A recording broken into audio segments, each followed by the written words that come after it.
everybody. Welcome back to the Guile treatment. We are doing a post Indy PTC show today. We have half of top 8. Dead top. I guess. What? Top 4. Yeah, Yeah, that is right. We top do have half of top 4. Yeah. I was gonna say, I know we have some of top 4. The non-bebop half. I was Once bebop though. It's 3/4 of the non-bebop half. To be fair. Right. Yeah. So yeah, I guess we'll start off with Slam. If you want to tell us a little bit about. We should introduce the people who are with us though. We have Slam, Marc Wisniewski, and then Dylan Hall from the Indianapolis Play Group. He does not have a webcam. How's it going? He's joining us. You don't want to see my the disembodied voice. That's fine. It's better this way. Trust me. Wait, did instead of losing his soul, Phil took his body? Hey, hunk. Phil took his body instead of his soul. Don't bash yourself, bro. You're looking good.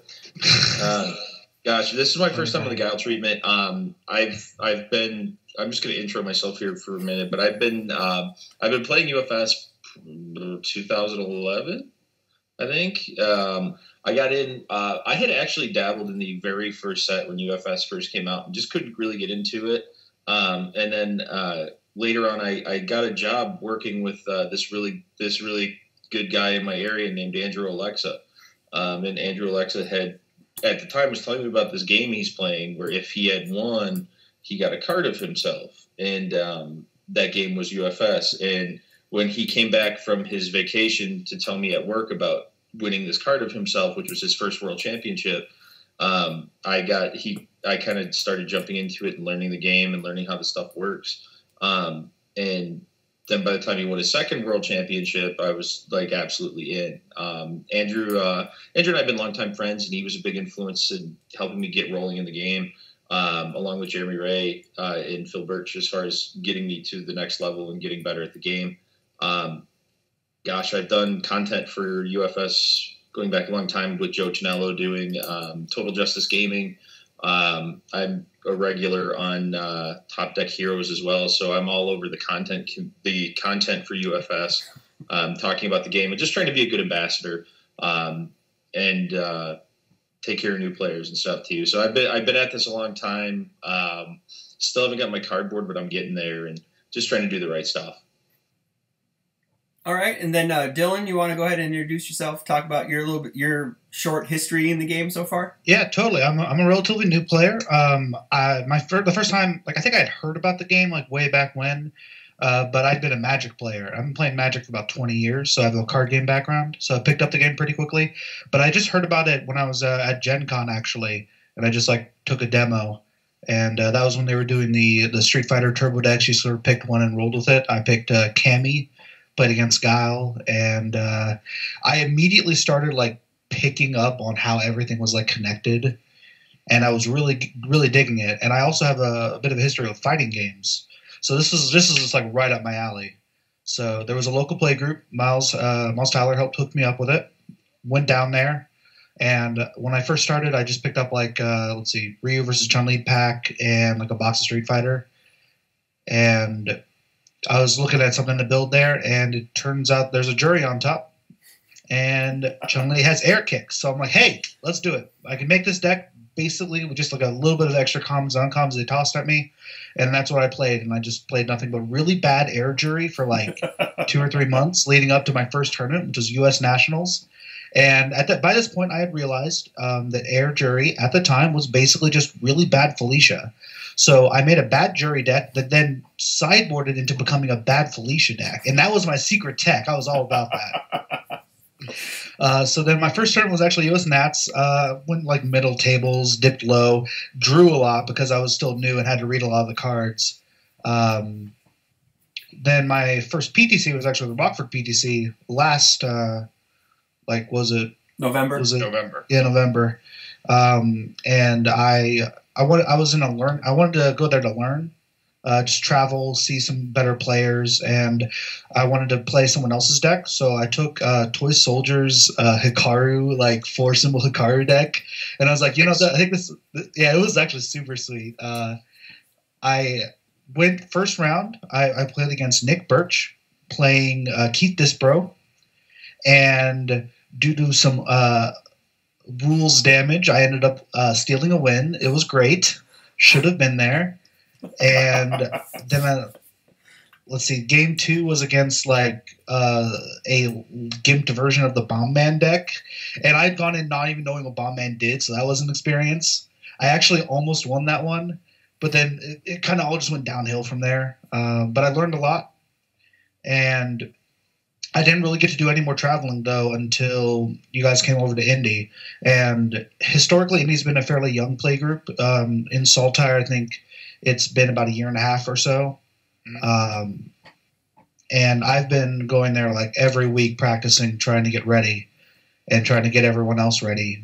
So there's also just been like this general history of some of like the few players that we have been traveling around being kind of bad.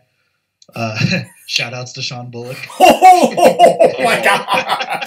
Shots fired, Man people. has a family. Hey. Oh my Don't God. do him like that. Man's got children. What Dude, this isn't. We can do that because we don't have to see him every week. I guess you don't have to see him every week either. He doesn't come. That's the thing. Like David and I, the other person who got top 8 with me, we've been down there nearly every week, basically never missing a week. Like he actually lives very close. He's down there multiple times a week, playing and practicing and trying to get better. And Sean, I think, has gone to the store like 2 or 3 times. Like he has a family, you know, like he has other stuff on his table. Respect the guy, but he's like our one sponsored player, and he's the face of us, and that's just not right. So I walked into this knowing that like it was going to have to be me and David trying to prove that Indy was not completely awful. I think I have the title for this episode. It will be "He Has a Family." I think that's what it's going to be called. Go home, family man. He's a family man. If I can pivot off that, Dylan, if you don't mind me piggybacking real quick, sure. I can say one thing like that is really important, and you have the right concept. A lot of UFS is repetition. It's honing your mechanics and things like that. For me, I don't have inherent math skills or anything. I don't have the game math of like a Tim Keefe or something like that, where it's just this next level math. What, like, for me personally, I've always viewed myself as a really strong mechanical player. I don't beat myself. And a lot of that comes from just repetition and practice and knowing your deck and understanding the meta and testing a lot. And you've got the right idea. And you and David both showed it with David as Swiss champ, and with you also making top cuts with the jury deck, that a lot of this really does come down to just kind of working on the mechanics, so you don't minimizing play mistakes. And not beating yourself. If you're going to get beat and someone just runs over you with like a machine gun Ed 9 deck, let them do it. But just make sure that whatever happens, you didn't lose because of you. That's the key, is like, don't beat yourself. And a lot of that comes from just practice. So that's the perfect mindset, Dylan. That's great. If I could just go ahead and add in real quick, I'm actually, despite the fact that I got 3rd place technically, I really just got to say I'm not satisfied with my performance. My only losses were against the people who drove in from out of state. The only thing I proved, every single match I played was either against a tree, either Nick or Phil Birch, which they both beat me. And I feel like maybe I could have won that first match if I played better. But besides the point, every other match was just me beating indie people, and I did that every week. So the only thing I proved is that I'm probably the best in indie. Whoa. Hey, and if someone else wants to come up and challenge me, feel free. I'm at Saltire every Sunday. I mad love to Dave Guerra, Swiss champ, until Top Cuts at least, might have something to say about it. We'll fight about it. I would like to talk about it. I give Dave Guerra a little love here real quick, because go for it. We were very close. We had Takuma against Spike 2 for Swiss champ in the final round, and I got 2-0'd by Spike 2. So mad love to Dave Guerra. He had a great deck and a really good showing, so just that was... If you're going to lose. I'm glad I lost to someone like Dave Guerra. Just the only reason why I won our top 8 match, because he was Swiss champ and I just barely bubbled in on like 8th seed. So it was us, like the round 1 of the like top 8. And I literally sat down in the stream and I'm like, this is probably like knowing both of our decks. We're both basically playing Spike 2, except I'm 7 hand size and I do twice as much stuff. Either you're too harsh on Spike 2. Well, the thing is, like, considering the matchup, like, okay. Spike 2's defense doesn't really do anything, you know? Yeah, like, it doesn't really help him with me. Like, the way that I can talk more about that specific match a little bit later on once I explain what my deck does and stuff. Mm-hmm. But what I told him going down is, like, this is probably going to come down to the die roll. I think there's a very strong chance because I am like squishy 20 health with very little defense that you're just going to beat me on turn 2. But the way my deck is going to go off, like, you'll see. And we'll get into that. Yep. It was a fun match, and actually, we're still in intros. I think. Yeah, dude, he's throwing pipe bombs at people. We're still in intros. Like, seriously, he's assassinated like 3 people, and we're on the intro. Yeah, I want to say I kind of want to lead into the PTC before we let's do it. But it was at Saltire in Indy. It was their first actual like major event, like official major event, because we held the MCS last year there, and we out-of-staters kind of walked all over the Indy people. It was an out-of-state top 8. We only do top 4 in that one. I don't remember. We did top 8, and I remember I specifically because it was me and Marcus and you and Phil were the final 4. No. Thomas Gordon beat him. Didn't Sean make like top 8 with like Lily or something? I don't. Or I think it was something else. Maybe. I don't. That might have been Rockford. That was Rockford. Was that the Rockford? Yeah. Okay. No, Thomas. Remember, Thomas Yeah. Gordon played Snake Man, and he beat Phil in top 8.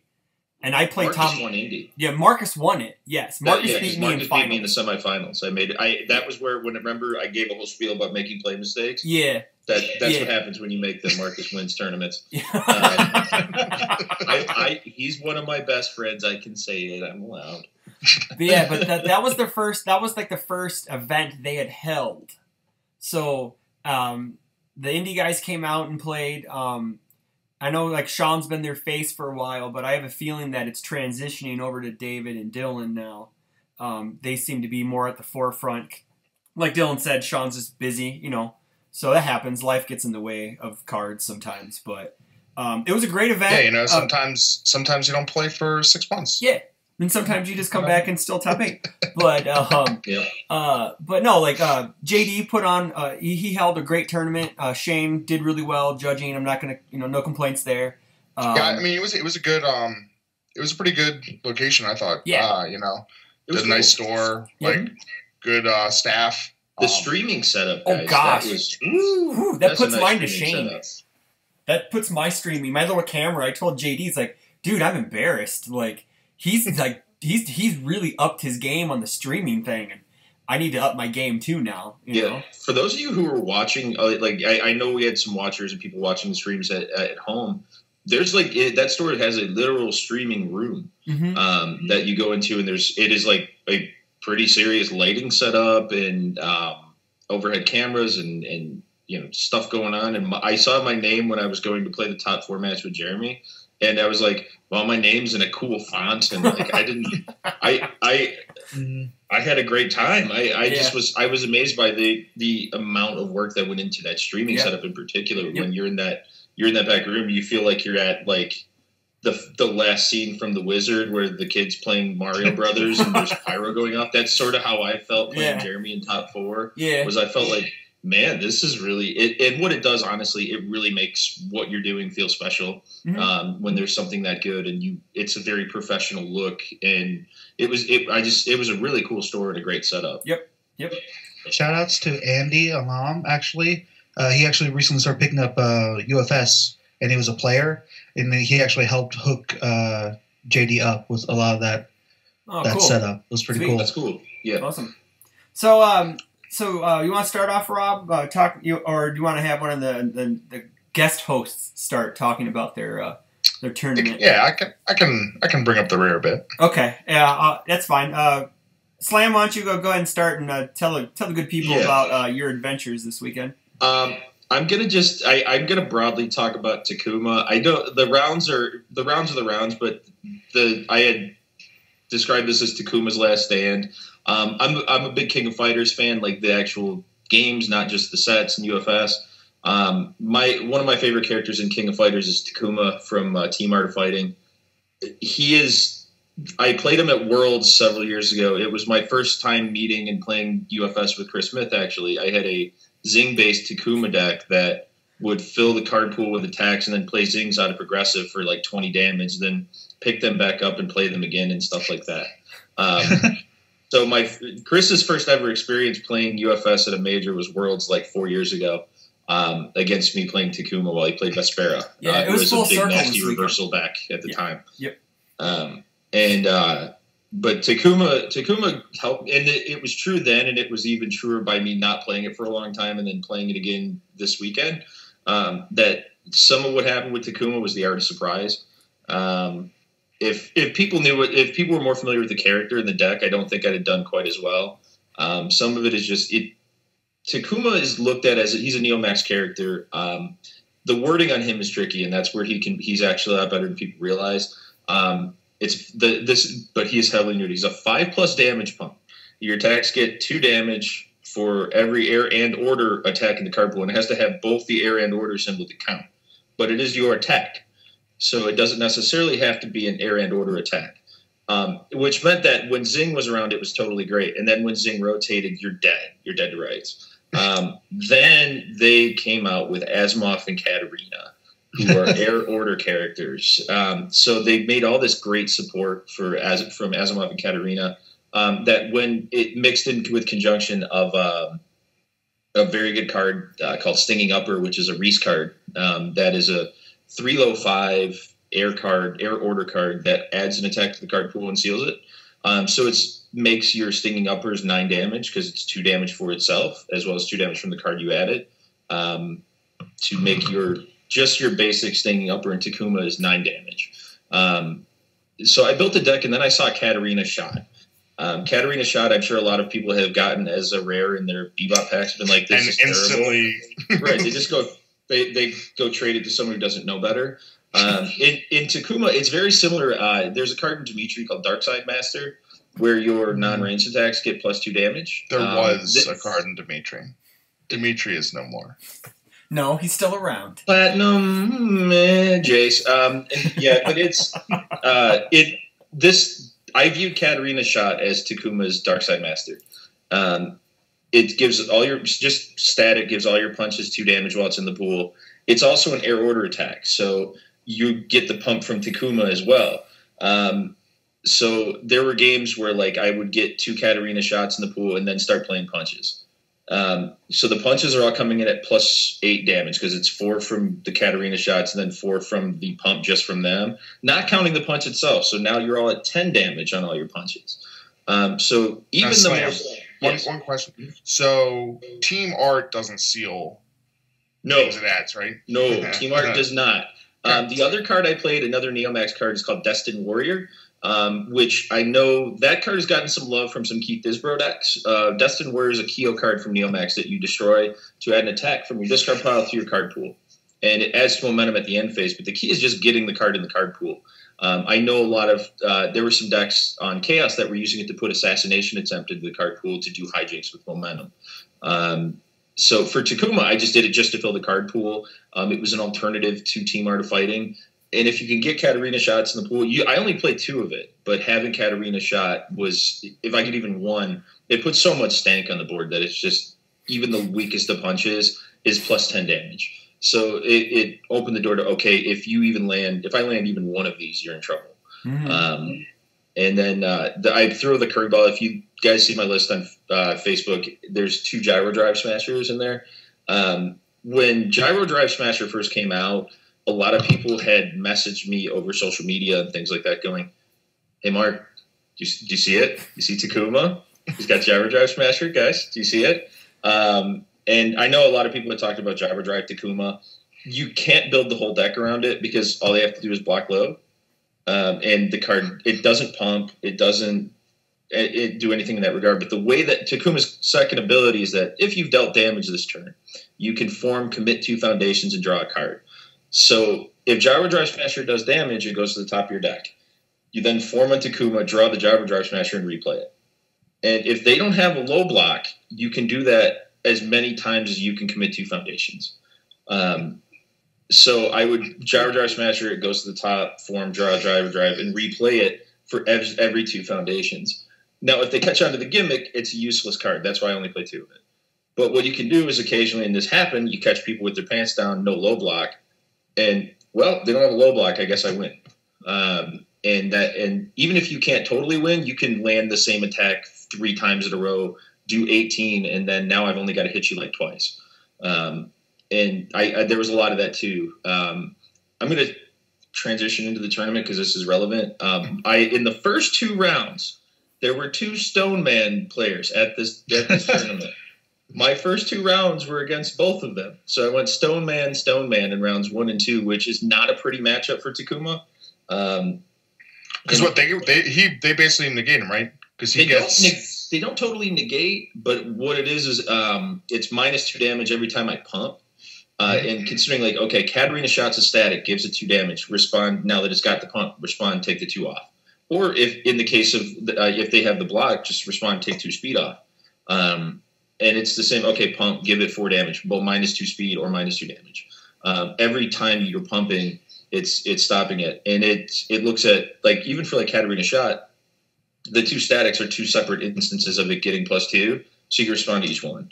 It's the problem that like Talbane would have, or not Talbane, Raptor would have, or Snake Man, where it's +1 and +1 and +1 becomes -2 and -2 and -2. It was the same here, where it's a lot of these little instances. Now, what the trick is you for my approach was get a poke, get them to where it's something manageable, and then just one shot the hell out of them with, get a stinging upper for 17 or 19 or whatever I was doing. And that kind of stuff was possible. But the Stone Man stuff isn't pretty. Then I had I played a really good Vicious from a guy from Indy named Jairus, who was really cool. Really nice guy. And he was playing Mexican Typhoon Vicious, which was really awesome. I got a 2-1 win there. It was really cool to see when it went off. There was nothing I could do. I'm talking so much, I'm trying not to barrel through everything. I played Chris in round 4, playing the Fey deck. We'll revisit that in top cuts. I did win there. And then 5th round I played Dave Garrett straight up for Swiss champ and lost to Spike 2. So had a good run. Chris, I don't know if I want to keep going here. We should probably get Dylan. Yeah, get Dylan. We'll go through everyone first, then we'll talk about top cuts and as a whole. I discussed my rounds. We'll revisit top cuts. Yeah, go ahead, Dylan. All right, so am I up? Yep, you're up. Mm-hmm. All right, so this is actually kind of a little bit of a story, because I mentioned Jura is the first character I played, right? Yep. So as soon as they spoiled Bebop and I saw the card Ace Maneuvers, like lights started going off in my head, because as nice as it is for like Spike 2 discarding 2 cards from his card pool to fuel that thing up, Jury does it for 4 and makes them discard 2. So it turns out that the math adds up pretty quickly. Bebop is a lot of numbers, and Jury can do that. So I had this like idea floating around the back of my head, and there's the other play group, so there's actually 2 play groups in Indy, the Saltire play group and the White Flag play group on the other side of town. The White Flag play group had like a Friday like tournament thing that they had set up to like buy, to like win a box. So it was like $10 entry. And so I'm like, okay, I want to practice. I'm going to go see if I could make this. And I didn't want to bring the deck I'd planned to bring the night before. So like, I want to just play that all, show some of my tech. So I'll just bring this Jury deck. It'll be fun. I'll just build it. And so at this point, my sleep schedule's messed up. I have to pull an all-nighter. I get over there, having like not slept at all, having just spent like the entire day going crazy building this Jury deck, and I 4-0 everybody there. It was Kadath, then Vicious, Spike 2, Spike 1, and it actually went off really well. And then I had this sort of like character crisis. I didn't know what deck to bring, so I just brought both, and I didn't decide until I had to write up the deck list and turn them in. So the way the deck works, if you didn't gather, it's basically it's a very sort of like illegitimate, not fair deck at all. It's jury plus everything that is like ace maneuver. The kill cards are ace maneuver and a foundation called Finding What Was Lost. They both essentially give 2 damage to all to an attack or itself based off of how many cards you've removed from the card pool. Like not just discarded, but moved into momentum, brought down, didn't matter. So, and Jury's response is a once per game response. After you play your 5th card in a turn, you can discard up to 4 cards from your card pool and make your opponent discard 2 cards. And I designed this deck to just go off on turn 2 because the way I saw it, that's when the Jury effect was most powerful because they're going to want to build. They're probably going to feel kind of safe. They're most likely to go down to 2 or 3 cards. And then you just play solitaire at that point, basically. The deck was running only 1 kick, actually. It was Cat Spike. It was one of the couple attacks that I kind of threw out early to try to get them to block. And if they didn't block, the next foundation I play goes straight down. This allowed me to do really quick turnaround. It would let me do stuff like play One Who Wonders, steal something, bring it down, and then form destroy it to look for like a ace maneuver or something if I didn't get one. Or I could do bring down fueling up to protect from like deliverance or something. Or I could just bring down, like if I draw into a Finding What Was Lost, I could just play it, bring it down, and suddenly I messed up with your math and you're not sure anymore. You play it out. I would play like 1 attack, then I would gauge as to whether or not I could go off. Then I would play 4 foundations, respond Jury, clear everything, and because I'm a Magic player, I just called it the storm count, how many cards I've removed from the card pool, and the lowest I would ever get would be like 3 if I had no extra grease on the wheels and I had to use a bang to seal something because that didn't count. Then it would just be the Jury effect -1, basically, potentially. So 3 or 4 would be like the lowest, but I've got it up to 7 and 8 before. Keep in mind, I'm a 7-hand size character, but I run a card called Sagaki Offering, which lets me draw, and then a card called Bounce and Roll, which lets me just pick up a foundation, which I can replay.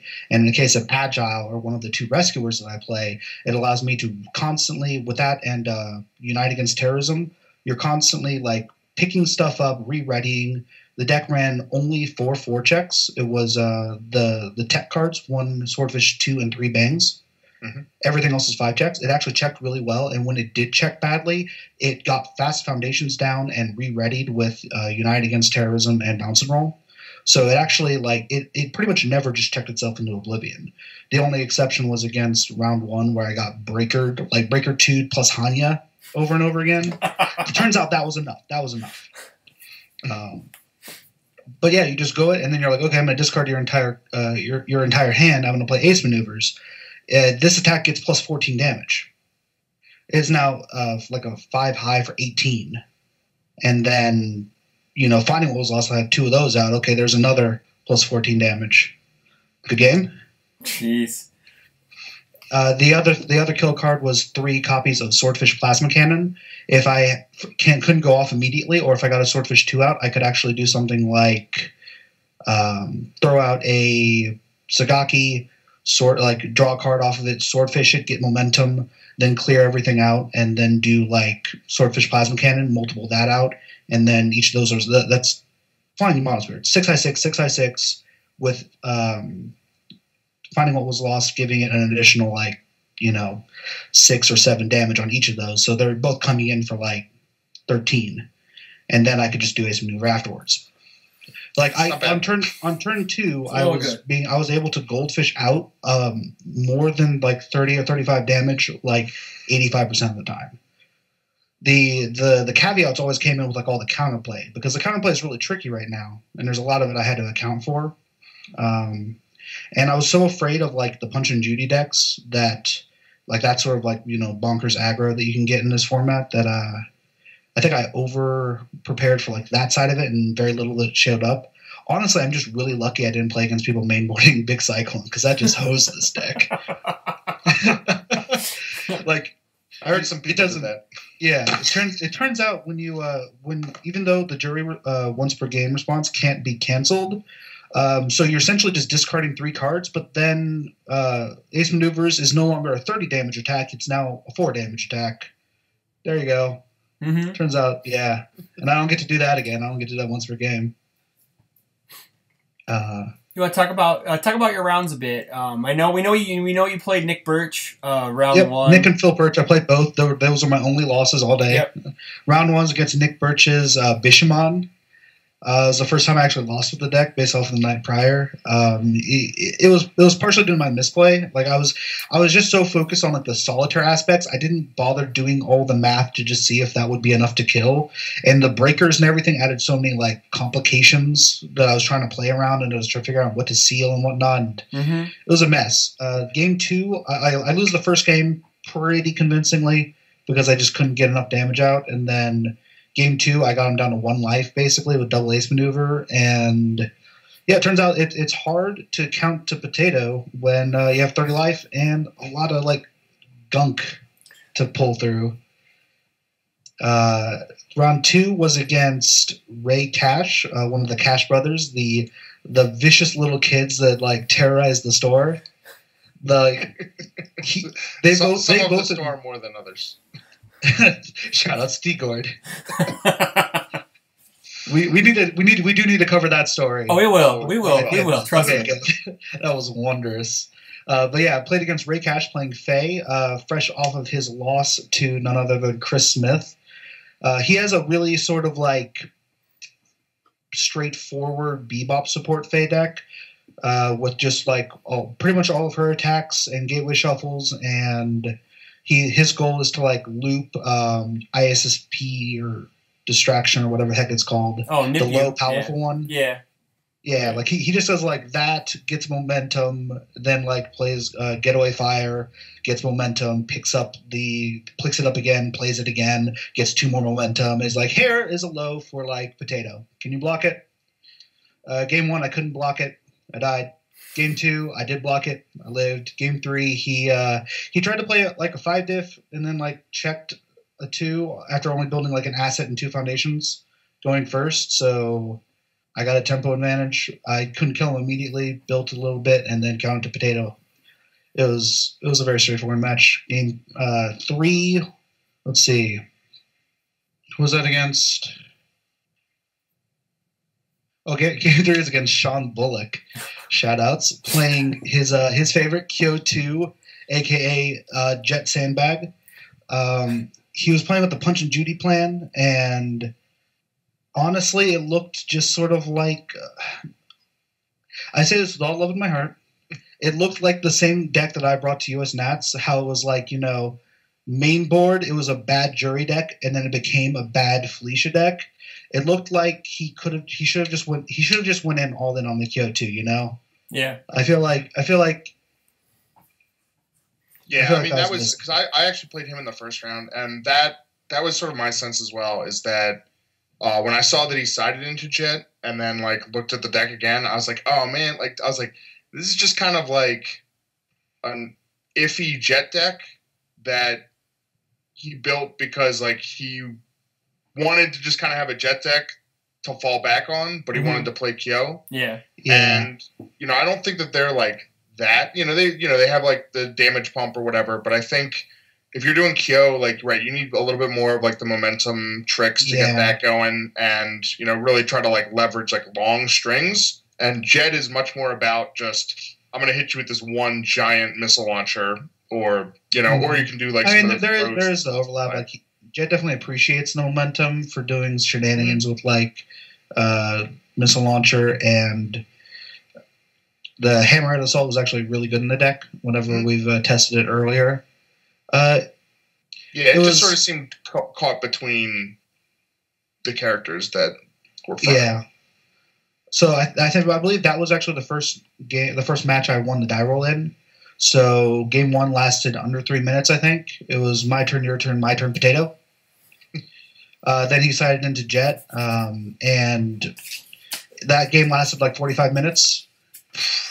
He survives my Juriar attack with like 8 life, and then takes another 7. And I'm just at this point like exhausted. My character's blank, and I'm just like, well, he was like slow playing, being very careful, like not like on purpose, just because like he's like 1-1, and then looking to like get back into it, and he's like on the back foot. He's down a game. He really needs to win this, so he was like being very cautious and thinking through everything. And I was just wondering, like, shoot. I've already burned my Juriar. I have a blank character. I get to go first next game. Do I just scoop?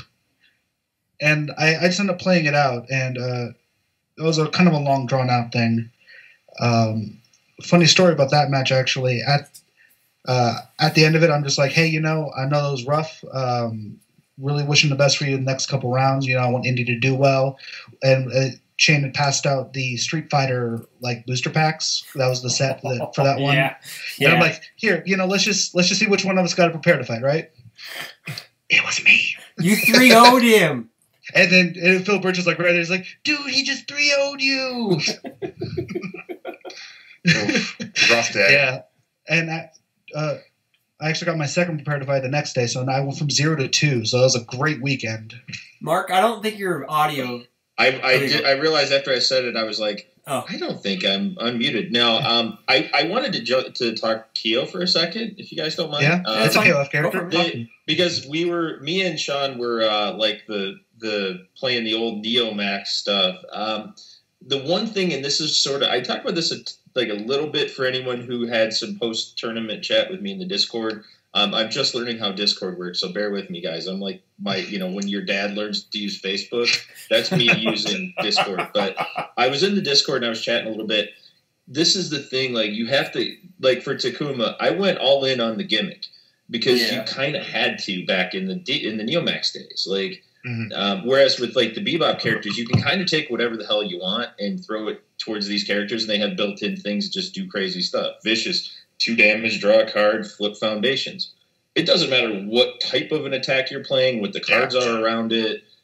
That ability in a vacuum is amazing. Faye, damage, speed, picks up cards, gets momentum for free, just pointing to her character. That's really strong. Takuma, to get 2 damage, you have to play an air and order attack. You have to put it in. You have to first of all, you have to get that in the pool. Pass a 5+ to get it. And then if they block, you've done absolutely nothing and had to check a 5 to do it. And to really execute the gimmick, you have to play Team Art of Fighting, which is which has a 5+ check to put something in the pool that counts against your progressive. So you have to hit numerous 5 checks. There's a lot of caveats to it. And Keo is a similar fashion. Keo is a damage pump, I believe, for 2 and 2. By discarding discard a momentum, and I think it's only your fire or chaos. It is only fire or chaos attack. And he also has a similar thing to Team Art of Fighting, where it's based around the amount of cards in the card pool. So you kind of have to go, and this is the same thing we were talking about, like he's just not a Punch and Judy character. You have to fill the card pool with stuff and make things really hard to block by just making the block modifiers really big. And you had, but I think for a character like that, because I've seen that Keo work. It actually worked a long time ago. Andrew Alexa had a good run with it with Darktide Summon, which was an old card that did a bunch of damage based on the amount of cards in the pool, and would put more cards in the pool. But it also stacked up. Like, if the damage pump was a little stronger, the idea of Takuma and Keo are very similar. There's a reason I played like Keo's card Destined Warrior in the deck, because the idea is fill the pool and then do stuff. Like it fills the pool and then also gets momentum. Like it's everything he wants. Absolutely. And I think if Sean went more right at the gimmick, he would have had more success. The idea of a sandbag means you don't trust your deck. And that's just in broad terms. It just means you don't trust it. Like I don't. I get the idea of maybe have a character for a matchup, but when you're like straight up, there wasn't a strategic reason to go to Jet other than he didn't believe in Keo. Like I get like, I'm working on a deck right now that has a Stone Man side, like because there's a couple of matchups where like Stone Man just does some work. But it's not because I don't trust the deck. It's like, this is this one instance where this one character fits. but you have to ultimately trust the deck you're playing. If you don't go all, like for me, if I didn't go all in on the gimmick, I wasn't going to succeed. And just trust this is a gimmick. I better believe in the gimmick and just build the deck around the gimmick and hope it works. And and that's the same mindset you have to have in building some of the older characters. The design, and this is the thing, is that is a different world of UFS. That Neomax is 5 years old, something like that.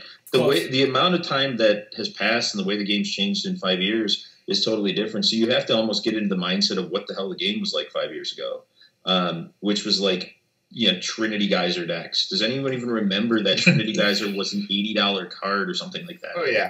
I'm pretty sure Brett Hillman remembers that Trinity Geyser's card. There's like Navos. To this day, there's still Felicia, like the Garrett Brett Air Kicks, Marc LeBlanc, Felicia, Robert Super Kick, Navos decks. Mm-hmm. Those are built around a lot of the Neomax support. You have to kind of embrace the cards working together to create your win condition. Because now with Bebop, we go, okay, I'm going to pivot into some of the stuff that I was seeing, but all right, punch Judy, and I win. And it didn't really matter what the character was. It doesn't matter. It didn't even really matter all that much what the attack was. Is just, all right, punch Judy, mill myself. You could do that on so many characters that it didn't require, if you had Punch and Judy in a character, it didn't matter what it was, as long as the character matched the symbol, I guess. But, Neomax in some of the older stuff, you had to have, it's a thing called synergy, where the support helps the character get to the end goal of winning. And I don't think that's entirely fair, because the Punch Judy thing does want synergy. It involves all the new fire cards and self-mill. No, I mean, you can do that to make a better deck. But for instance, if I built, say, Punch and Judy Rio, I just have to play defense and make checks, which is called playing UFS. If I have enough cards in discard, I talked about this is part of the Takuma deck. A lot of people, if you watched on stream and stuff, I just make checks just to make checks, and it's because there is a self-mill mechanic to Takuma, because I played enough. A, I need attacks in the discard to fuel my ability. B, I also play Artifice Average, Developmental Years, stuff like that. And C, I play Transmutation. So if the top card of my discard pile matched something in my hand, I could pair it and draw. But there is some synergy. But at the end of the day, the main thing for me was just play UFS until I had enough cards in the discard to do things. And you can pretty much do the same with a fire deck. I mean, if you're a 7 hand size character, you make more checks anyway. You mix in a self-mill mechanic like a Mad Pro, or I butchered that name so hard. Jet, stuff like that. And it just makes it even better. But the basic idea of Punch and Judy is just really effective anyway. Okay. Yeah, sure. I mean, Punch and Judy is really just live long enough to have enough in your discard pile. Exactly. Yep. All right. The self-mill just makes it easier. You want to continue with your rounds real quick, Dylan, then we'll move on to round? Sure. That was round 3. It was against Sean Bullock. Round 4 was against Phil Birch. It was streamed. And I got bopped game 1. First off, Phil Birch, incredibly good player, playing an incredibly good deck, in an incredibly bad matchup for me. And he won the die roll. I don't win die rolls. I don't know why I decided to play that deck. But yeah, he bought me game 1. Game 2, he makes a mistake and has a Deliverance in hand, and then goes down to 2 cards, and then passes the turn and says, okay, I have 2 cards. Crap. Please don't kill me. And you are happy to oblige. I ended that game. And then he proceeded to do the same to me the next game. And that was bad, though, because he was actually my top 4 match, spoilers, and he got to see my deck. He knew how it all worked.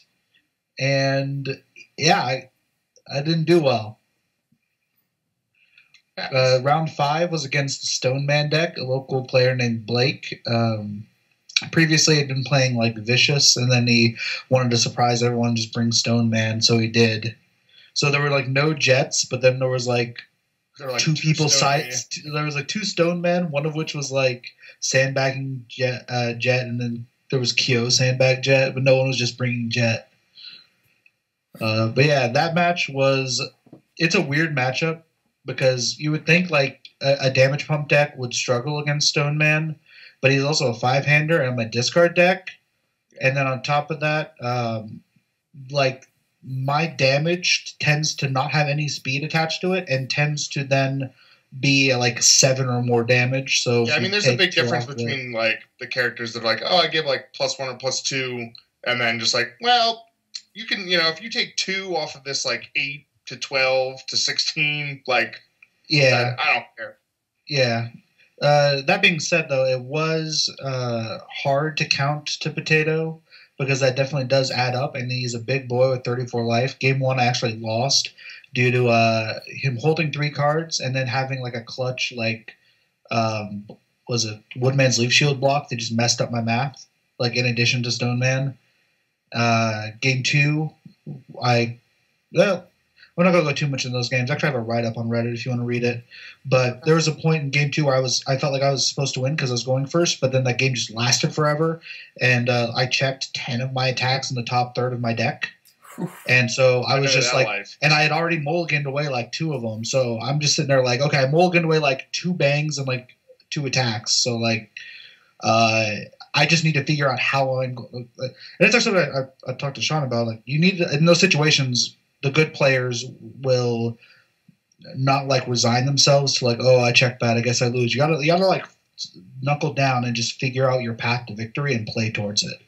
So I just like tried to just play defense against this like throw deck with 20 life, having like no defensive cards, and then just survive until I could like cycle my deck. I managed to piece together just enough to get through, and in the next game.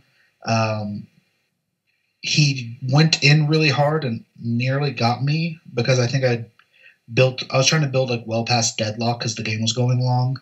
Because like Stone Man is like likes to keep you below deadlock because he can stun 3. But if he has like 2, if he only plays 2 or 3 attacks turns, like stuns 6 usually. So like if you just build 20 foundations, probably fine. Mm-hmm. And he nearly gets me, but I just have like enough re-readying and I get a clutch block out and get the one on the next turn. Mm-hmm. Mm-hmm. Then I have like my like late lunch dinner thing meal had just like ripped through me, so I just like ran off to the bathroom. They announced top 8. I wasn't even there, so that was fun. And then there's the whole like top cuts thing. We're not talking about that right now, right? Yeah, Rob, you go ahead, man. You want to sure give us your spiel? So I have not played UFS since the Rockford PTC late last year. You really won that, by the way. Who did win that? I think it was some guy from Maryland playing Vega. Some guy, some jerk. Some guy on some playmat who hosts some show and gives his opinions about things. Yeah. So let's see. I guess. The tournament season sort of kicked off early with Guelph, and I hadn't renewed my passport after last year, so I didn't go.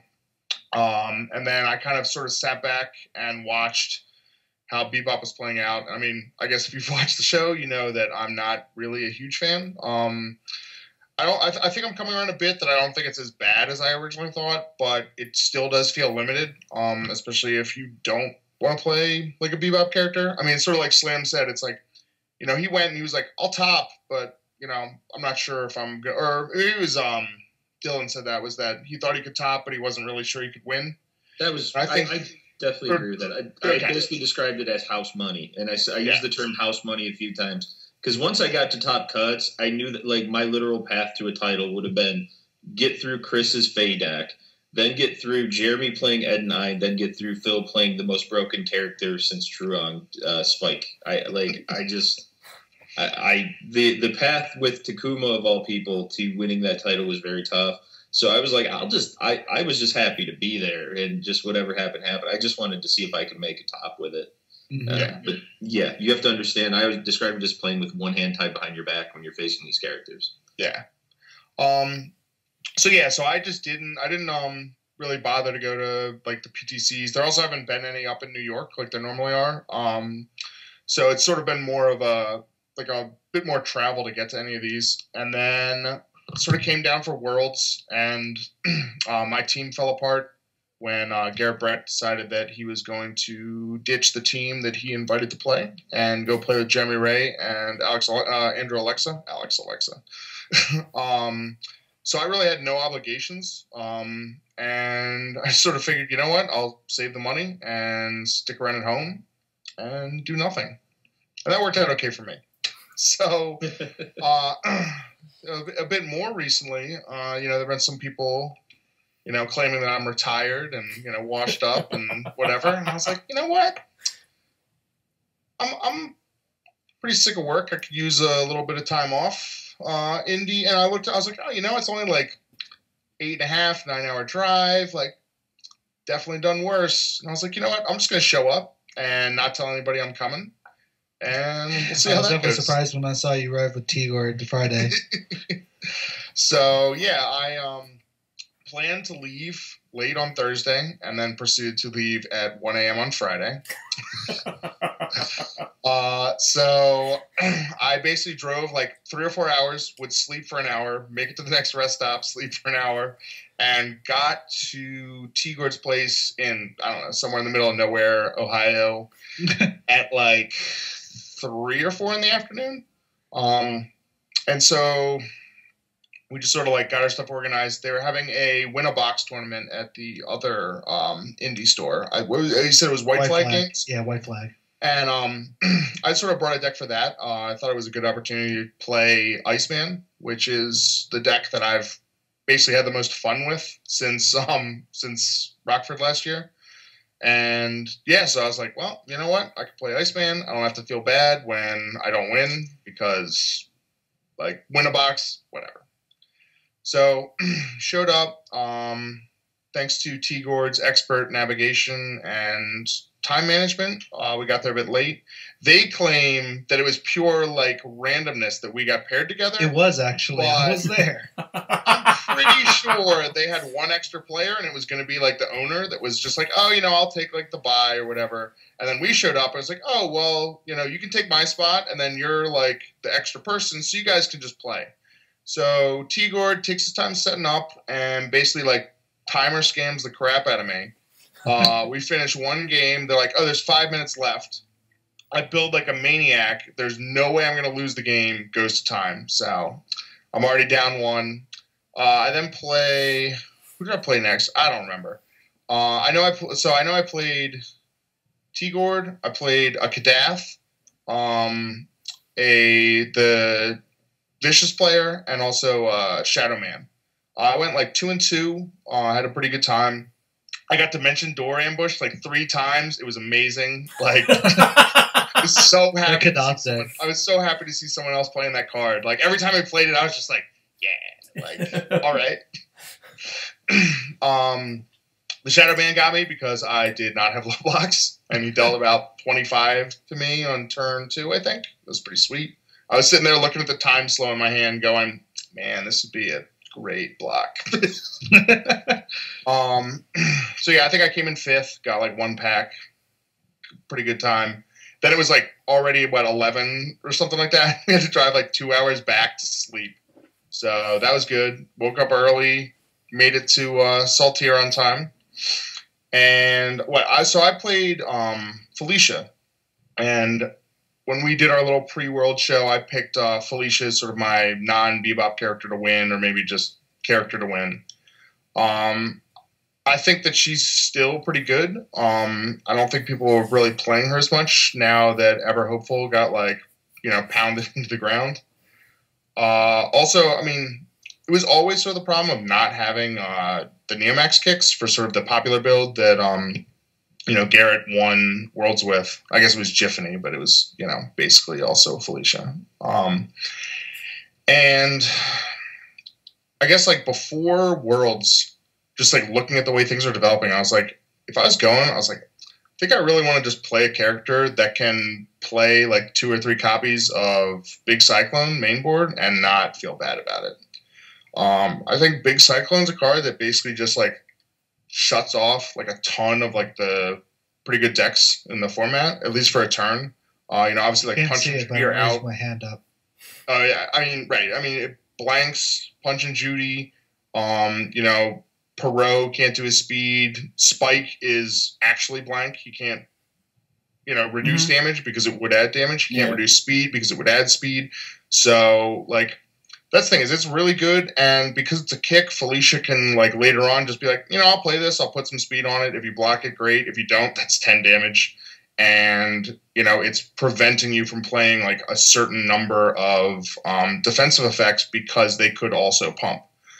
So I went in with that. I wasn't crazy about, like, the rest of my attack lineup. I just kind of did what I could. I think there's some changes that could be made, but ultimately it was kind of one of those decks where, I guess a bit like Slim said, it's like, kind of had to work. A lot of both decks I played this weekend with Iceman and Felicia, I just felt like, when I won, it was just because, like, I worked for it. Mm-hmm. And I don't know. I guess I packed in a ton of stuff. I packed in Celestial Beings. I packed in, obviously, the big Cyclone. I don't even remember. There was some other thing. Just basically a bunch of hate. I didn't want to lose to Mad Perot, Punch and Judy. I didn't want to lose to Jet. I didn't want to lose to, like, basically just, like, big stun, Punch and Judy cycling. Oh, that was the other big card for me was Rolling Cutter. So that's not a kick punch slam, but has the ability where if you add, like, it's an E, if it goes to your momentum, it goes face up. And while it's in your momentum, you can add it to your hand to cancel any effect that would be a speed bonus. And so that cancels Judy from your momentum. It's also a card that people don't see a lot, so I definitely, like, surprised people with it, where they thought that they were going to, like, either get a big speed bump or play some kind of reduction on me, and I was able to just outright cancel it and pick up an attack while I did it. So, yeah, I mean, let's see, in rounds, I played Sean with his Kyo/Jet deck. I beat him. I played David in round 2, who was on Spike 2. And he just destroyed me. I was telling people, I think I could have played against him 100 times and won probably, like, 5 or less games. Like, that is how hard, like, Spike can counter Felicia. I mean, I'll just never get momentum. The only time I got momentum was when I would play either a Delta Kick or a Yamato Slam that I could add momentum in a way other than, like, the attack. I mean, he was foregoing even using his, like, multiple ability until he thought it was going to kill me, just so he could stay ready on my turn and use his E to discard my attacks. Mm-hmm. So, yeah, I mean, there's just really not a ton I could do. I mean, honestly, that's probably somewhere where I could use, like, a sideboard character because Felicia ain't doing a lot against Spike 2. So, I was 1-1. I played T-Gord again. He was playing Mad Perot. We actually went to time. I finished up my turn in game 3 with about 50 seconds on the clock because I had gone second. So I knew that I would get, like, a second turn, and I was pretty sure that I was going to live through, like, whatever he could throw. I went in at about 10 vitality. He went Coffee Samba, ISSP Execution, and, like, a Tech Sphere, and I took no damage. And then I drew up my hand, and I had one attack. So I got UFS pretty good. He, like the scumbag he is, refused to give me the win and took a draw, which made him 0-1-2, which with a great shot at tops and putting me at 1-1-1. So we had lunch, came back. I played. What did I play after lunch? I played the Vega deck. I can't remember. It was like Anton Lee, Anthony Lee, something like that. Oh, Anton, yeah. Okay. Anton. I mean, that was all right. It was kind of it's just that Flash Air Vega deck. I'm not a big fan of the Air Flash Vega personally. As He's maybe been loving that deck, actually. I mean, it's not bad. I mean, honestly, it probably helped that I played against a Flash deck the day before because it kind of refreshed my memory on, like, stuff to look out for. But I feel like with that Vega deck, you have to run so many cards that are dedicated to his offense with the Flash attacks that it kind of undermines, like, your ability to do some of the other stuff. So, I mean, that I guess I got the one game where I like put him into desperation. He gained some life to be at 9, and then the next turn I drew up and didn't think I was going to make it another turn. The only attack I had was a big cyclone that I had to play on an 8. I checked it, had to commit 3. He opted not to R. And I just used the Felicia E and then Traveling Performer and made it like 1,000,000 speed and killed him. So that went good. And then the other one, I just had like a nuts hand with like a bunch of dancing flashes. Then the last round I played against the vicious guy. Well, what was it? You said it was Jarvis? Jarvis. I don't. Jarvis. Close. Yeah. And I played him the day before with Iceman. So I had a pretty good idea about his deck as well. And some good matchups. Definitely close. I think he's a pretty good player. I think that his deck is still fairly new. He's running a lot of vicious stuff in it. But I mean, I definitely like to see him play some more. I think that he has a lot of potential. He will be going to Rockford. Okay, cool, awesome. Cool. And from there, so I ended up 3-1-1. Made it into tops. I think like 6th or 7th. Got to face Jeremy Ray again, which was pretty sweet after he ducked me in Rockford. And I mean, I guess we were saying we'll put off the tops talk, but yeah, he 2-0'd me quite easily through the 10 billion pieces of Ed 9 hate that I had. A little bit more matchup knowledge would have helped me like thrash around for a few extra turns, but yeah, as he said, man, I really felt the bebop privilege in that round. Yeah. So. I mean, it was a pretty good trip. I had a long drive back. Actually, honestly, I was super happy we played top 8 the night of. And, I mean, hey, I got eliminated, but that just meant that I got to sleep in the next day, which was really good for my, 8-hour drive home. Yeah. So, yeah, I mean, I would have liked to come back out and see people and just, like, hang out for a bit. But it was basically, like, that would have required me driving 2 hours in the wrong direction to then turn around and drive all the way back to Baltimore to get to work on Monday morning. And that just didn't seem like a great plan. So, Sure.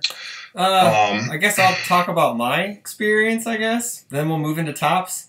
Okay. I'd been we'll preface this with Worlds. I was really impressed with Mike Hardiman's Fey deck from Teams.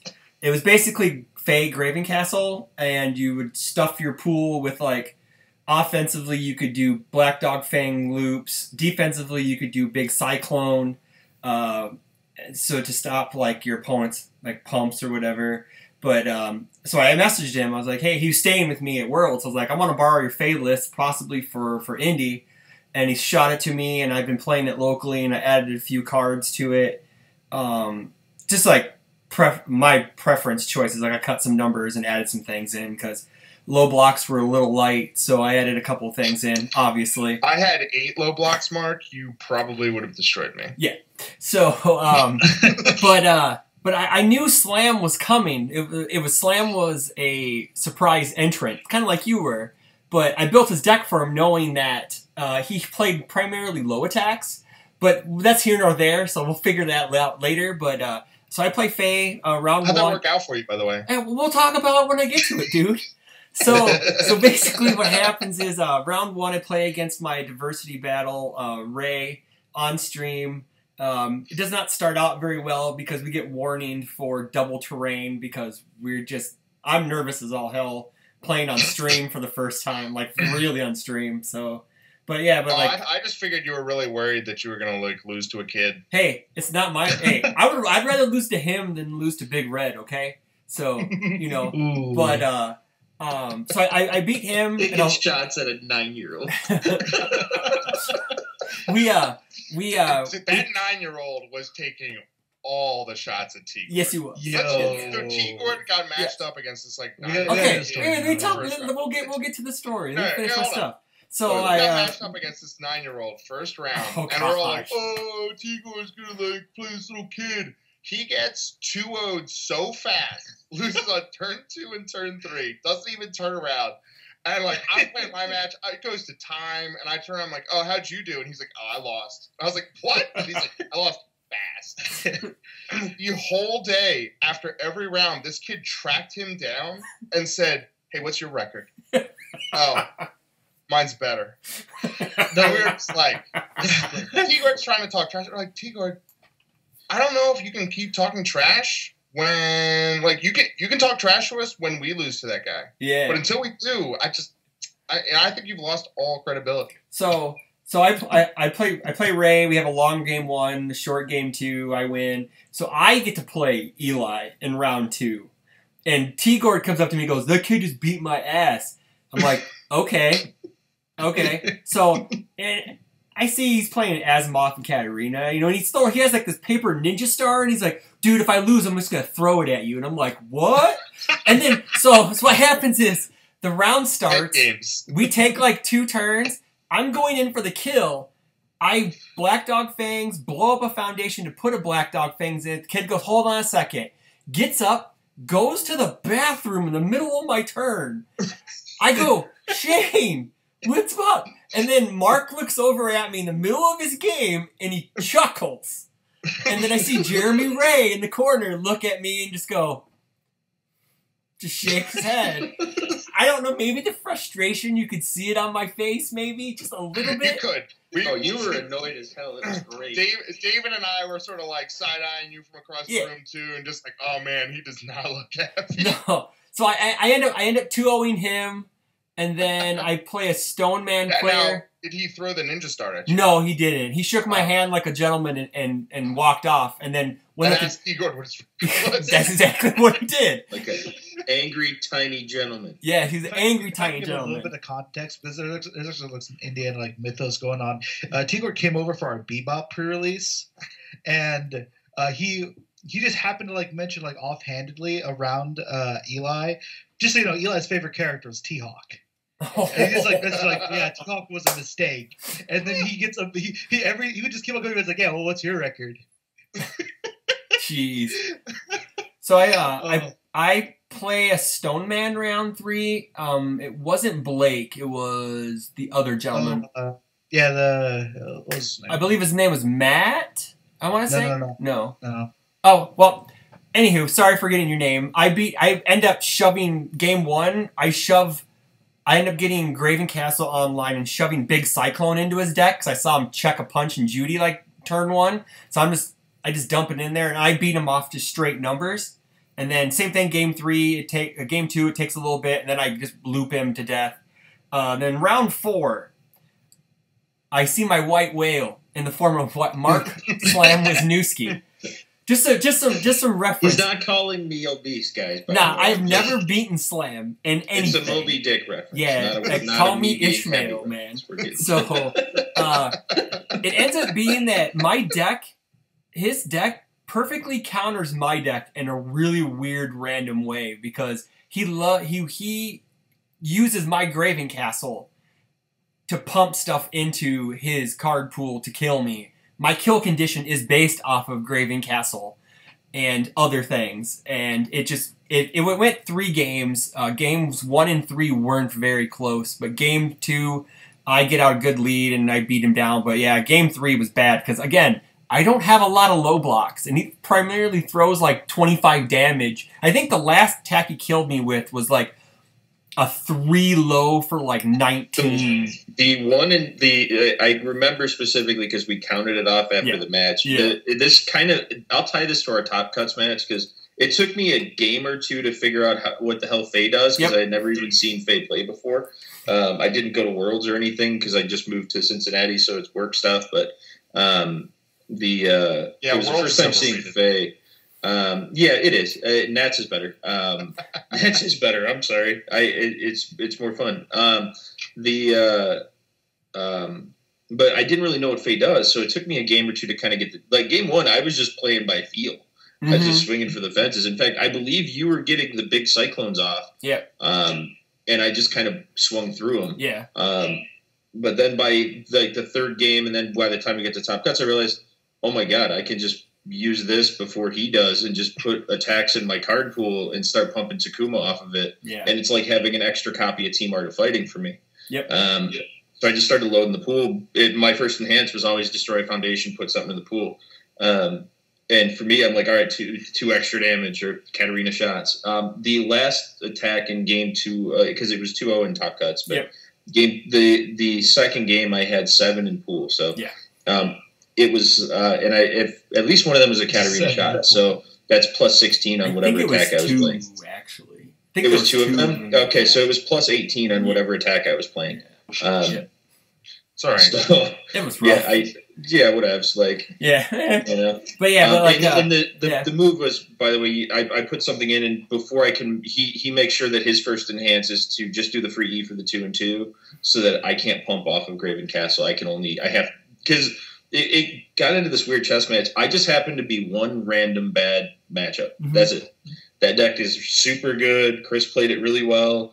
Takuma, this weird alien deck is just one random bad matchup. That's all it is. It's really weird. But I gotta say, I was personally hoping to get to play against a Graven Castle deck just so I could do the same thing and just throw in my big Cyclone. And the best part about that is they wouldn't even be able to play the pump to prevent me from playing the pump. Yep. I was just like, had my fingers crossed. I was like, somebody drop a Graven Castle against me. I dare you. But then round 5, I played against Jeremy Ray against his Machine Gun Ed 9 Railgun Puppy Butt deck, and Jeremy was facing diversity against another local indie player, so we were kind of watching him and shout outs to Ted and 9, Ted and Phil play out of the corner of our eyes, because me and Jeremy were just playing kind of casually because we were seeing it. Because if the other Ed 9 deck lost, Jeremy was we were just gonna ID or whatever, and then ended up being Phil ended up winning, so we ID'd into tops, and I came in at 4th. My worst matchup in the tournament was against the gentleman sitting across from me now, Marc. He came in 5th, and then he swiftly 2-0'd me at top cuts. So my first top cuts, I get beat on by one of my good friends, which is fine. It happens. But I'm definitely looking forward to maybe revisiting that Fey deck. Hindsight being 2020, maybe adding a couple more low blocks into that thing. Because a cool thing about my deck, a lot of people don't know, is that when you discard off the top of your deck in bunches, you can choose the order they land. So I did, one of my favorite plays I did was I blocked with Badger Club, got an attack, put a Victory Howl on top, and then Fade Enhance for another tech attack. So that was pretty sweet. So I got a 2-for-1 special. I made sure to let Clint know that because he went, yeah, boy. So he was very happy about that. So, but yeah, no, that deck's awesome. It does have some wheels, like Marc said. It's just a random bad matchup, but that's something that can be shored up in the long run. Because the night before last, I was doing some day before deck teching, and I took out Missile Launcher just to be more consistent because I wanted to play 2 big Cyclone main board, and I think I would actually probably add the missile launchers back in just for I don't have to go all in on the Black Dog Fang loop, that I can actually have some oomph behind it, because big Cyclone, missile launcher is an amazing attack in its own right. So, but we can talk about top cuts now, I guess. So, like I said, I lost to Marc, and it was and then I think we all kind of talked about it, like Jeremy. A little bit. You want to go? Actually, I don't think I've heard Rob's. What? What was Rob's experience? Well, yeah, go ahead, Rob. I got crushed by Jeremy Ray. Yeah. Oh, okay. And then you crushed. and then you crushed David. Your match wasn't that long, was it? That was an interesting match. Go ahead. Sure.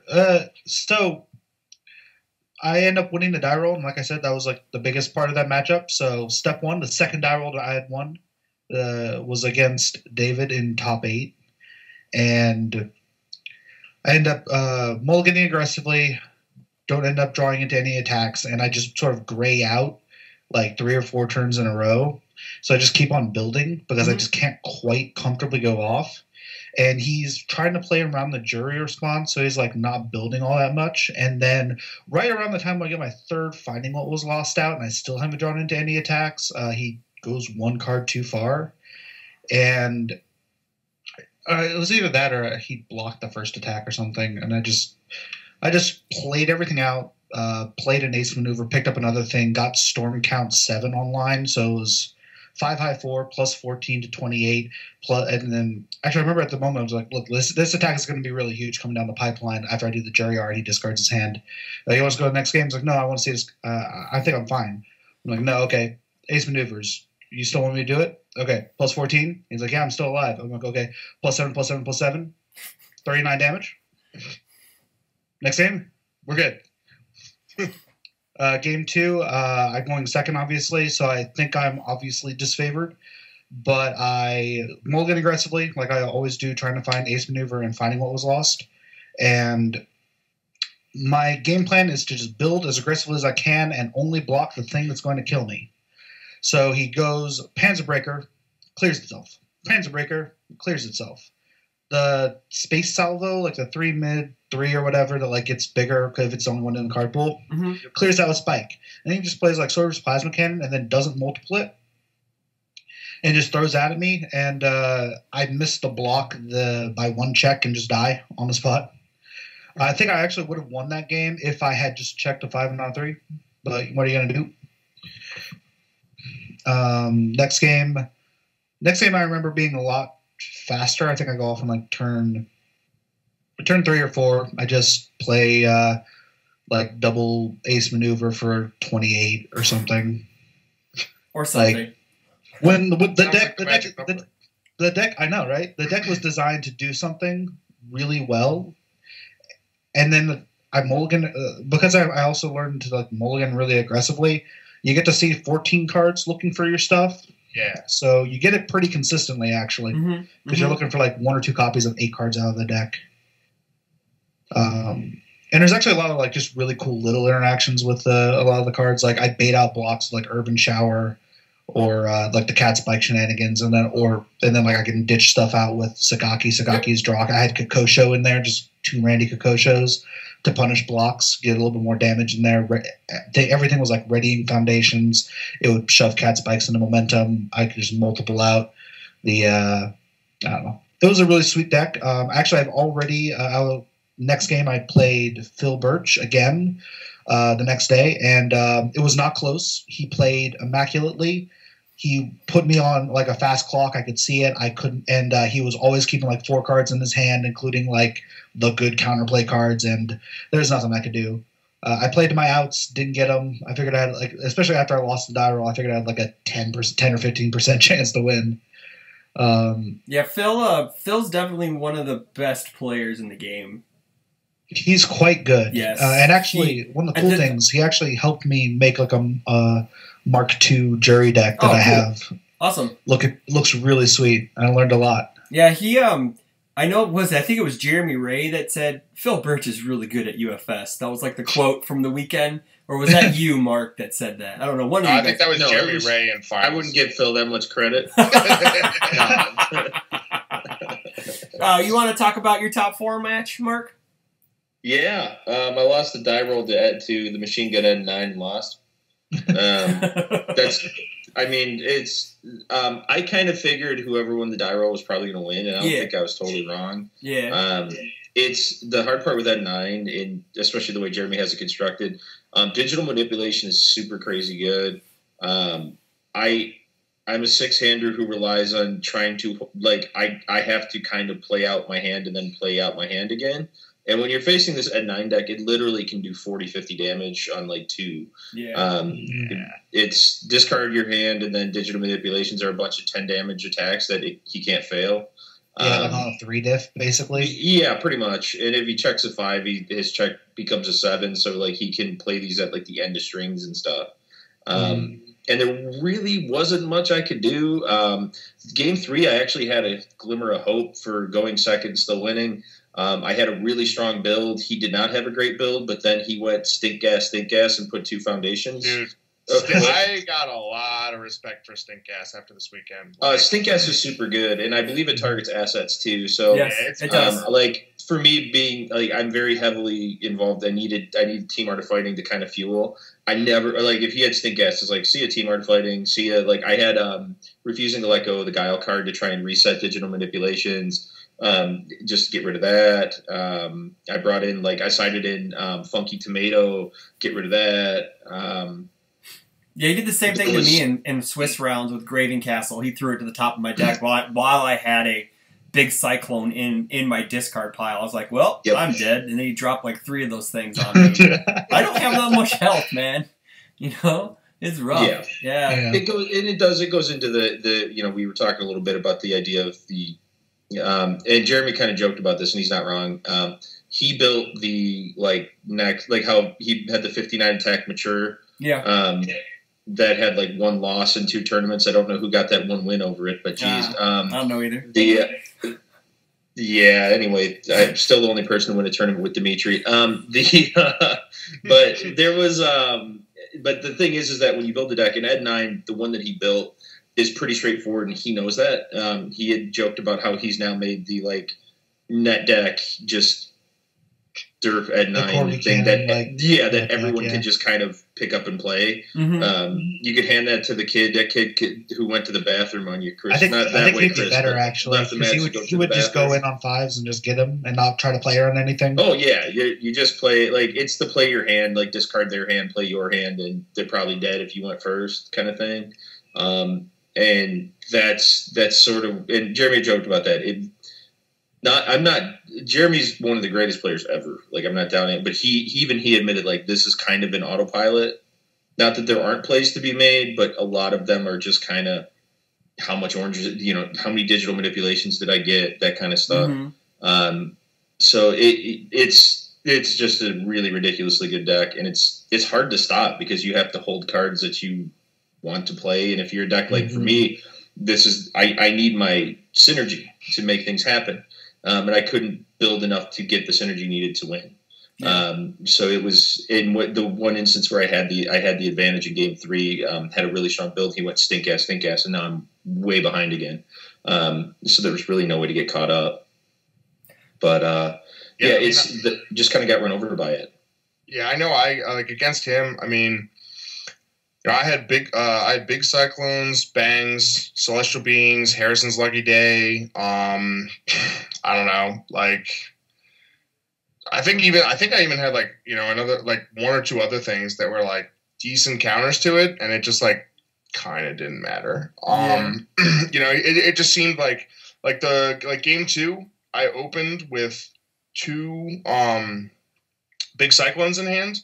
And turn 1, he builds 2 mathematicians. I was like, okay, I guess that happened. Yeah.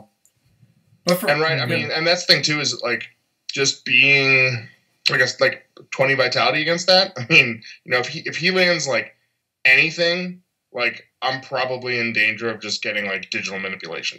Yep. So. You always have to sort of be ready for that. And, it's so easy to do. Even, what was it, Leaping Neck Chomp or whatever? Yep. I mean, that's 10 damage, too. He has a ton of moves that can all do just, 10 or more.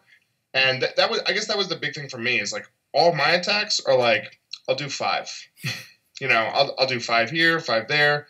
And playing against, some of the Bebop stuff, seeing that, missile launcher, seeing, really, when I was playing, even first round when I was playing against that jet deck, and it's just, everything is, 7, 8, 9 damage.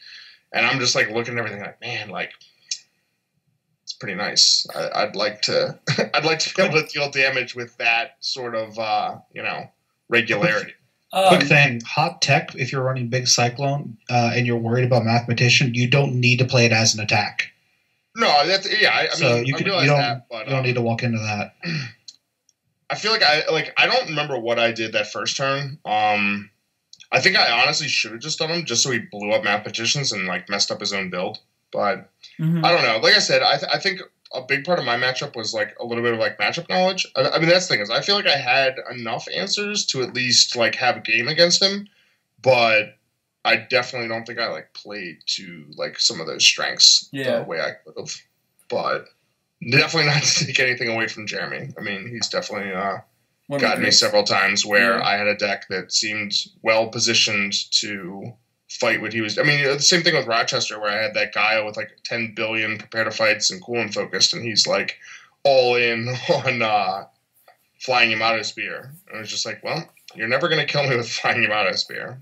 So he just killed me with other stuff.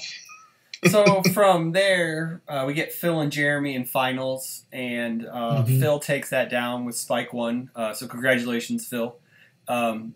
So Spike 1. That's sponsored money. That's sponsorship money. See, Sean, that's how a real sponsored player plays. You win.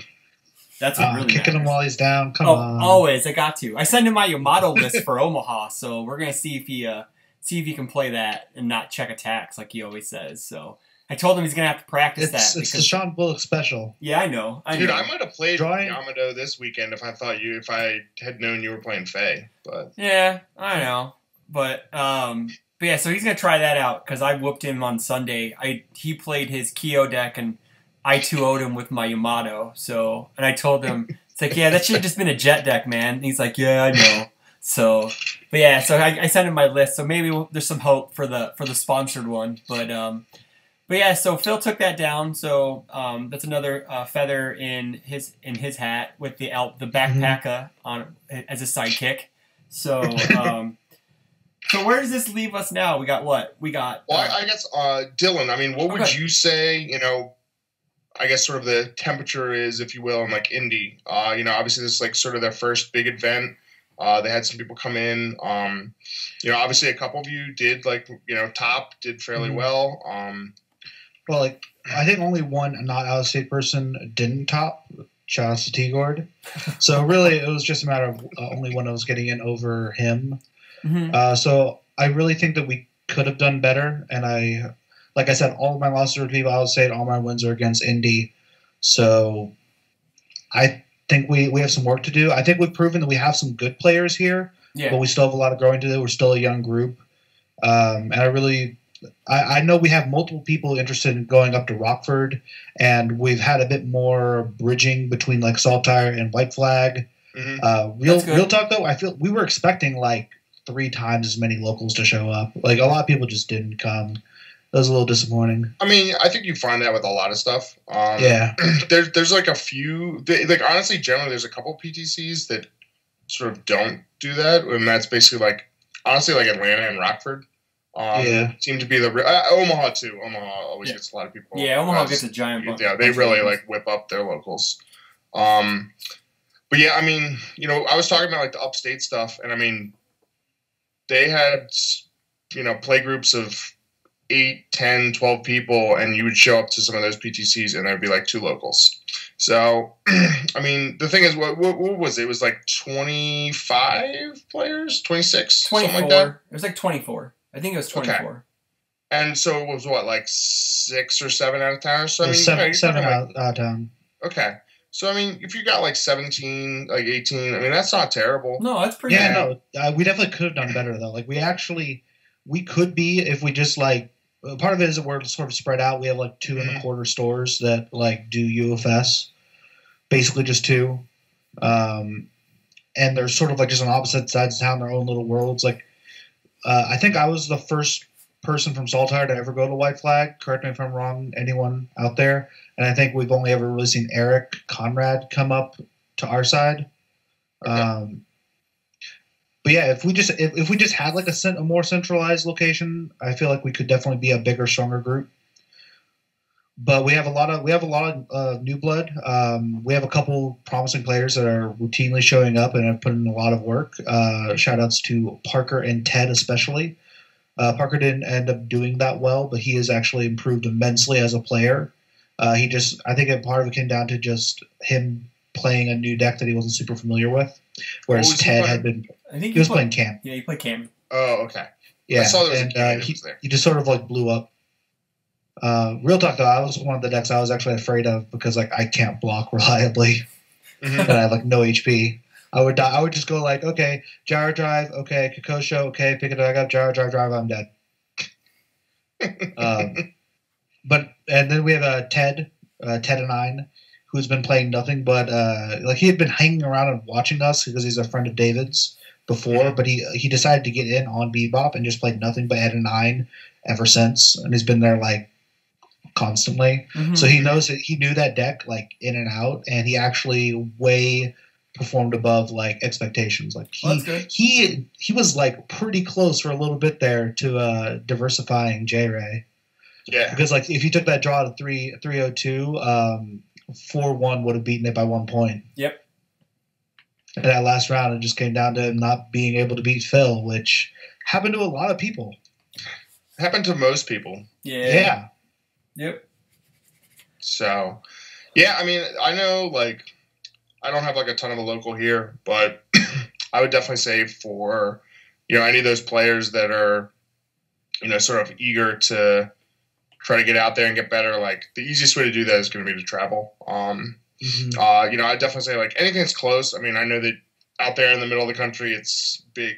You have stuff that seems like it would be close and it's not. But, Omaha, if you guys can make it, I don't know how far that is. But I like don't think that. I'm going to be showing up at Omaha. But I think I've been trying to dig some people up for Rockford. I know we have at least 4 people planning on it, and maybe 6. Some of the caches might show up. Okay. And, Rockford's great. But yeah, and that's the thing is, even if you don't get to a ton, if you reliably make it out to like locals, and like the biggest thing is just play people that are better than you. Like, yep. If you can. Yeah.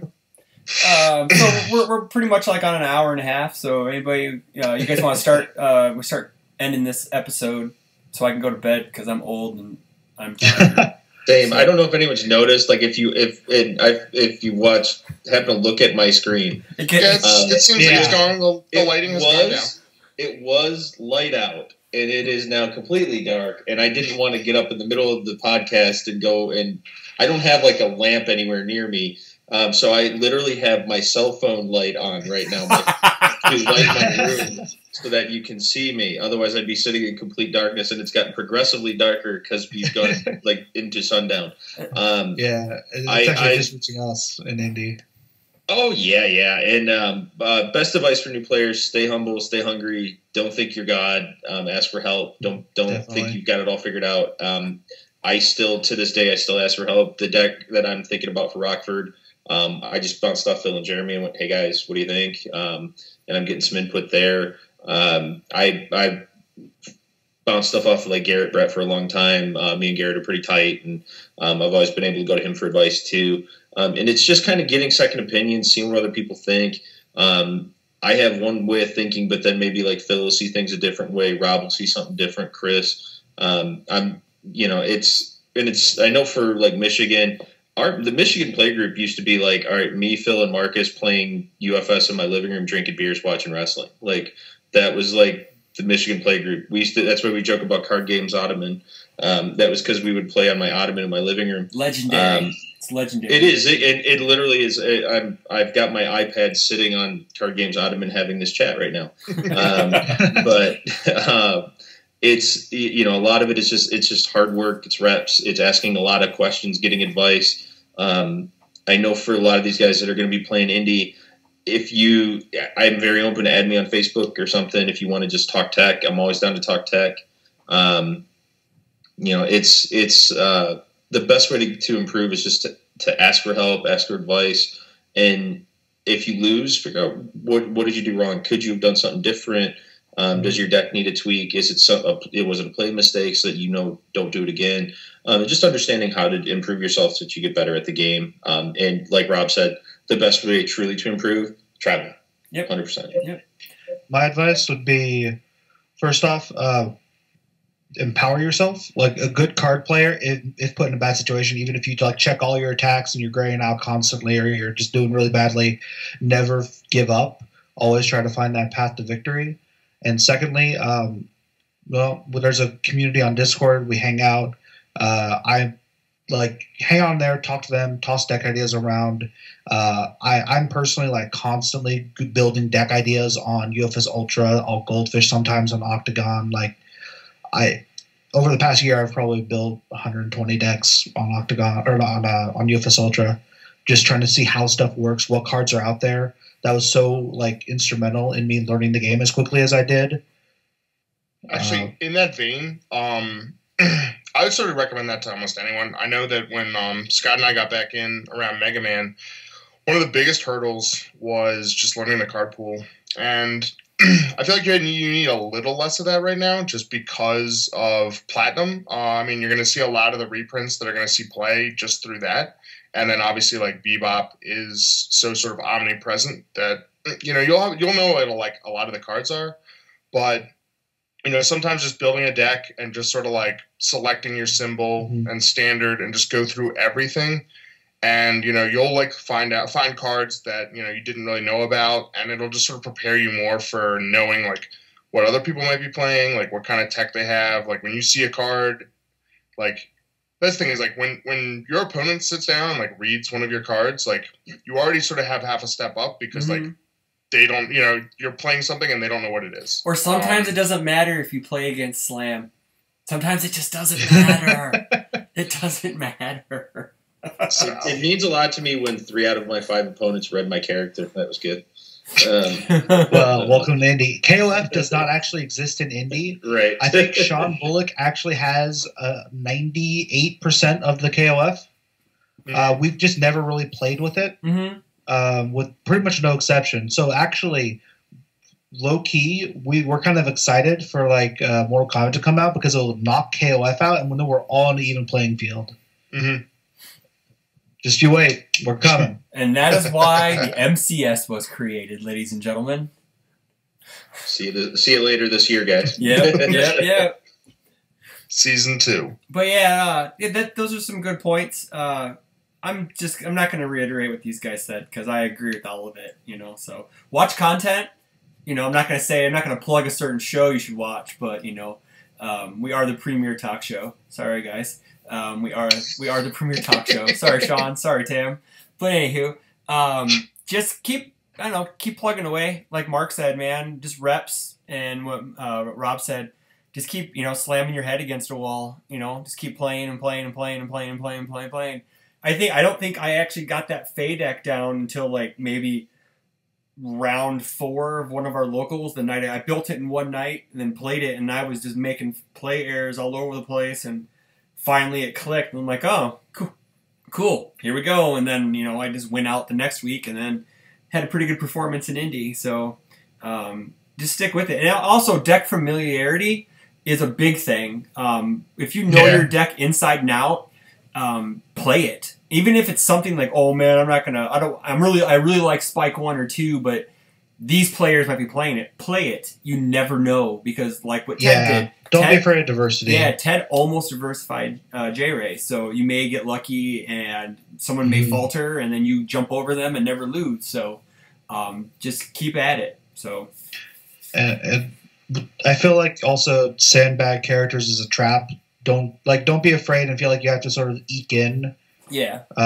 That's something I learned. You just gotta play the character you think is strong and good, and just do your best. That's all that matters, and just focus on learning, and there's always going to be another time. All right, so we'll go ahead and close this episode out. Dylan, Mark, appreciate it. Cheers. Thank you very much for having me on. Rob, Yeah, no problem. As always, thank you, and everyone, have a good night.